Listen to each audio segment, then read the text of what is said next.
Yo people, c'est GDS, on se retrouve aujourd'hui pour ce nouveau making-of de mon clip vidéo récap sur la Fête des Lumières 2023.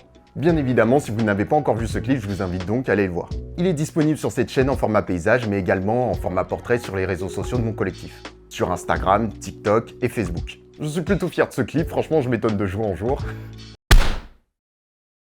Je m'attendais pas à un tel rendu et au final c'est plutôt dynamique, romantique, pas romantique, qu'est-ce que je raconte? Je m'attendais pas à un tel résultat qui soit à la fois émotionnel, dynamique, presque divin. Non bon, j'abuse. Mais si je tourne ce making-of, c'est qu'il y a eu pas mal de galères. En même temps, j'étais pas préparé à ça. Mais bon, c'était la Fête des Lumières, franchement, je m'attendais à quoi? Avant de poursuivre cette vidéo, pour ceux qui ne me connaissent pas, je m'appelle Trevor et je suis vidéaste professionnel avec ma micro-entreprise GDS Vidéo Production. Si vous avez besoin de mes services pour vos projets vidéo, vous n'avez qu'à suivre les indications présentes dans la description.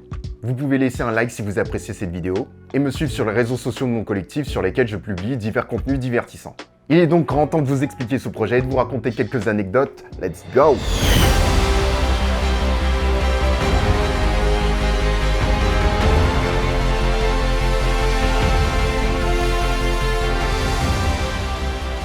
Alors avant toute chose, qu'est-ce que la Fête des Lumières? Parce que c'est bien beau de faire autant de captations, mais si tu sais même pas ce que tu filmes, c'est un peu con.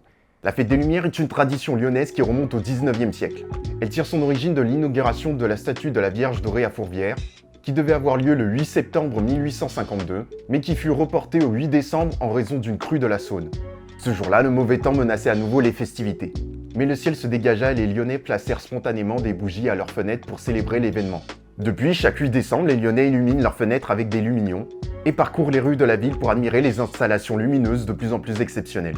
La Fête des Lumières est devenue un événement populaire et touristique qui attire presque 2 millions de visiteurs chaque année.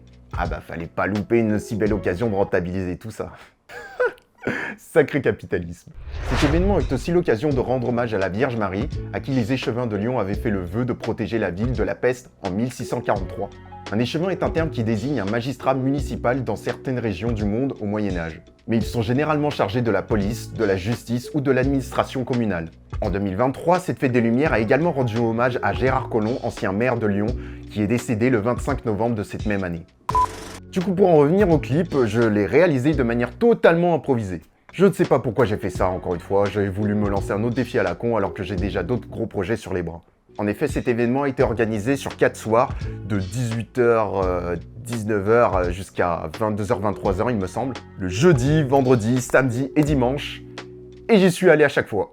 On est d'accord sur le papier, c'est complètement stupide de faire ça. Surtout pour une vidéo d'1 minute 30. En sachant qu'en plus, j'ai regardé 2-3 fois d'affilée certaines animations. Et j'ai presque l'impression que c'est moi qui ai organisé l'événement tellement je le connais par cœur. De base, mon objectif était surtout de réaliser un clip simple, sans effet, pour du contenu fast-food sur les réseaux sociaux. Il n'y a eu aucun travail sur le brainstorming ou d'écriture en amont. J'y suis allé YOLO sans savoir exactement ce qui m'attendait. Mine de rien, ça fait très longtemps que je n'ai pas assisté à cette fête. Enfin plutôt, j'y faisais vraiment pas attention. Je me devais donc d'avoir le plus de plans possible, en vue de bénéficier d'une plus large possibilité créative en post-production. Mes résultats, au moins 85% des plans que j'ai utilisés pour ce clip sont issus de la soirée du jeudi. Pour les autres jours, soit il y avait trop de monde, soit il pleuvait. Pour la partie technique, j'ai filmé avec mon appareil photo Sony A7S III, avec sa cage sur laquelle j'ai fixé des poignées pour une meilleure stabilisation. Je ne pouvais absolument pas ramener mon stabilisateur motorisé. Il y avait trop de monde et ça aurait été beaucoup trop galère. J'étais muni de mon objectif de chez Tamron 35-150 mm avec ouverture variable f2, f2.8. Il n'était pas nécessaire que j'utilise un grand angle dans ces conditions. En effet, les animations se déroulaient dans des espaces assez vastes. Par conséquent, je n'avais pas besoin de prendre autant de recul. J'ai donc privilégié les gros plans et autres plans normaux. Je trouve que ça donne un rendu un peu plus original. Je pense que mon clip aurait pu très certainement manquer de plans larges s'il avait duré plus longtemps. Comme j'ai dit précédemment, j'ai principalement utilisé les plans de la soirée du jeudi et ceux du samedi quand j'étais au parc de la Tête d'Or. La vérité, j'étais clairement pas satisfait, j'étais même dégoûté. Je commençais même à m'avouer vaincu en me disant tu sais quoi, c'est pas grave, ce sera un clip banal, et puis basta.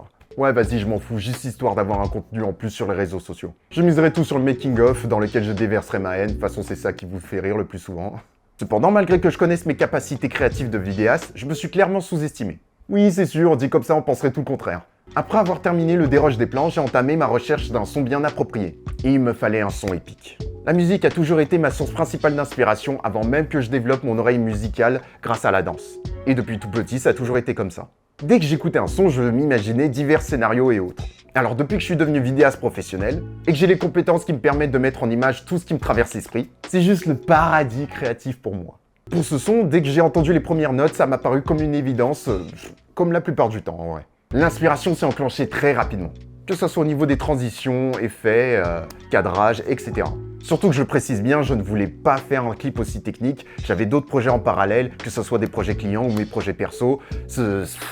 Le cumul de tout ça, ça allait me rendre fou. Et je l'ai fait quand même. C'était plus fort que moi, ça aurait été du gâchis, je me suis dit vas-y, fais un effort, et au final ça finit sur mon portfolio. En fait, une vidéo pour moi, c'est comme l'élaboration d'un scénario. Il y a plusieurs techniques pour y parvenir. Celle que j'utilise pour mes montages, c'est de commencer par trouver le début et la fin. Le début pour captiver l'intention et l'intérêt des gens, et la fin tout simplement pour finir sur une note positive. Et ensuite, vous n'avez plus qu'à connecter le début et la fin avec tous les rushs qui vous restent, de la manière la plus cohérente possible. Et ne négligez pas la fin de vos vidéos. C'est tout aussi important que le début selon moi. Je vais tout simplement vous prendre la fin de la série Game of Thrones pour exemple. La série est géniale, mais la plupart des gens ont été déçus par la fin de cette dernière saison et à juste titre. Mais entendre les dires de certaines personnes, t'as l'impression que toute la série est ratée, alors que c'est pas le cas bien évidemment. Mais si tu rates la fin de ta vidéo, la réaction des gens sera comme ça durant tout le visionnage. Et à la fin... ouais. On a naturellement tendance à surtout retenir la fin d'une œuvre. Voilà pourquoi il est important de bien conclure cette dernière. Maintenant, pour les anecdotes. Comme je vous l'avais dit, samedi, je suis allé au parc de la Tête d'Or pour me taper plus d'une heure de file d'attente. Et putain, j'avais même pas pensé à prendre mes écouteurs. Et du coup, je suis resté debout, comme ça, bêtement, sans rien faire, pendant plus d'une heure, en train de faire un pas toutes les 5 minutes. Le plus frustrant, c'était les gens qui doublaient. Et vu que la file d'attente était sous forme d'entonnoir, c'était dans la normalité de la chose. Mais lorsque tu remarques que la personne qui était devant toi au début, qui commence à se retrouver loin devant, contrairement à toi qui a l'impression de faire du surplace, commence à rendre des barjots. Les gens qui te doublent comme ça sans vergogne, t'as l'impression d'être une putain de victime. Et comme un malheur n'arrive jamais seul, à peine j'ai franchi le portail, bam, il s'est mis à pleuvoir, et pas de la petite pluie. Là c'était trop, j'en avais plein le cul, je voulais juste me barrer direct. Mais malgré tout, je me suis quand même ressaisi, j'ai relativisé, parce que c'est chaud de se taper plus d'une heure de file d'attente dans le vide. J'ai attendu 10 minutes et la pluie s'est calmée. Au final, dans le parc, il n'y avait vraiment qu'une seule grosse animation. Le reste, c'était plus des décors, des petits trucs parsemés par-ci par-là. Moi, je pensais vraiment qu'il allait avoir la dose d'animation répandue dans tout le parc. Et puis, ouais, c'est vrai, j'aurais pu regarder le programme, mais je vous l'ai dit, j'y suis allé YOLO, je voulais pas me prendre la tête. En à peine une heure, je crois que j'avais déjà fait le tour. Mais en vrai, c'était pas plus mal parce que j'étais vraiment dans ma boucle de détermination. Si les animations étaient réellement répandues dans les 4 coins du parc, je pense que malgré tout, je les aurais toutes filmées. Donc voilà, retenez bien que c'est génial d'être aussi déterminé et ambitieux. Mais de là à déployer autant d'énergie sans que ce soit réellement nécessaire, mon montage final aurait pu être aussi pertinent que de balancer un caillou en plein milieu d'océan. Il y a eu mine de rien pas mal d'embrouilles auxquelles j'ai assisté durant l'événement, et j'adore les problèmes. C'était pour moi comme d'autres animations en plus. Je vais vous en raconter 2 plutôt drôles. Pour la première embrouille, après ma mésaventure au parc de la Tête d'Or, j'étais exténué et déçu des plans que j'ai pu prendre. En vrai, ça allait, mais sur le coup, je manquais de discernement dû à la fatigue. J'ai donc décidé de prendre le bus pour rentrer chez moi. Le prochain arrivait dans 20 minutes, et c'était durant la fête des Lumières, du coup l'arrêt de bus se remplissait petit à petit. Mais ça va, j'étais safe vu que j'étais devant. En tout cas, c'est ce que je croyais. Que forcément, comme je l'avais précisé, c'était durant la fête des Lumières. Donc tous les bus étaient bondés comme never. J'ai donc attendu 20 minutes pour rien. Je vous l'avais dit, manque de discernement. Et c'est pas tout, parce que j'ai vu que le prochain arrivait dans 10 minutes. Sauf que ça faisait 10 minutes que j'ai attendu 15 minutes. J'ai donc décidé de marcher jusqu'à la prochaine station de métro, et c'est pas la plus proche, vu que toutes les autres stations étaient fermées, à cause de la fête des Lumières. Je redirai jamais assez, manque de discernement. Ah, comment perdre du temps, putain! Ah, j'étais trop fatigué. Mais j'étais trop con également. Mais dans tout ça, l'embrouille, c'était à l'arrivée du premier bus. Il y a eu 2-3 personnes qui ont quand même réussi à monter. Dont une femme qui s'est fait bourrer par 2 mecs. Non, c'est pas ce que je voulais dire. Dont une femme qui se faisait pousser par 2 mecs qui eux-mêmes essayaient de monter. Monter dans le bus. Pas sur la femme. Et la meuf, elle s'est pas laissée faire et elle a pété un câble. Oh putain, vous êtes cons, ça sert à rien de pousser comme des trous du cul, vous voyez bien qu'il n'y a plus de place. Même mon mec n'a pas pu monter. Alors oui, on sera tous d'accord là-dessus, les 2 gars étaient en tort. Cependant, il y a un truc que je capte pas là. Pourquoi elle est pas restée avec son mec? Il y a une notion de couple qui m'échappe ou... On a le droit de se la jouer perso comme ça? Et je précise bien qu'elle n'est pas du tout en conflit avec lui, hein. Ils ont discuté normal avant l'arrivée du bus. Mais le pire dans tout ça, c'est justement son mec. Pourquoi est-ce qu'il n'a pas réagi au moment où sa meuf se faisait bourrer? Non, putain, c'est pas ce que je veux dire. Se faisait pousser, se faisait juste pousser par les 2 gars. On est bien clair là, c'est bon. Il est resté planté là en tant que spectateur, il faisait juste acte de présence. Et gros, on t'a pas demandé de jouer les guerriers non plus, quoi. Mais au moins, manifeste-toi, c'est pas planter là bêtement comme ça, c'est trop bizarre. Et pour finir, l'autre embrouille, mais cette fois-ci, je suis arrivé à la fin.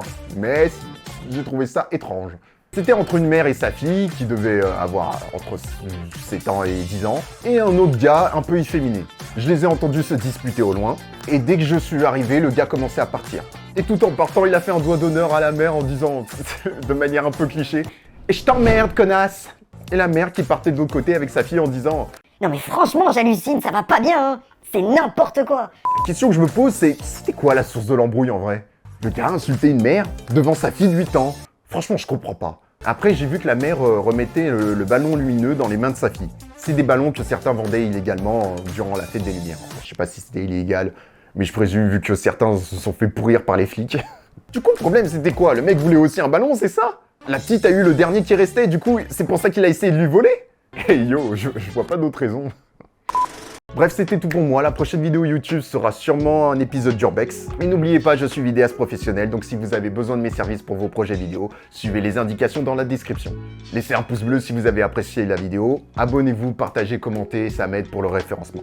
C'était GDS, on se dit à la prochaine people. Be crazy, be different. Tchuss.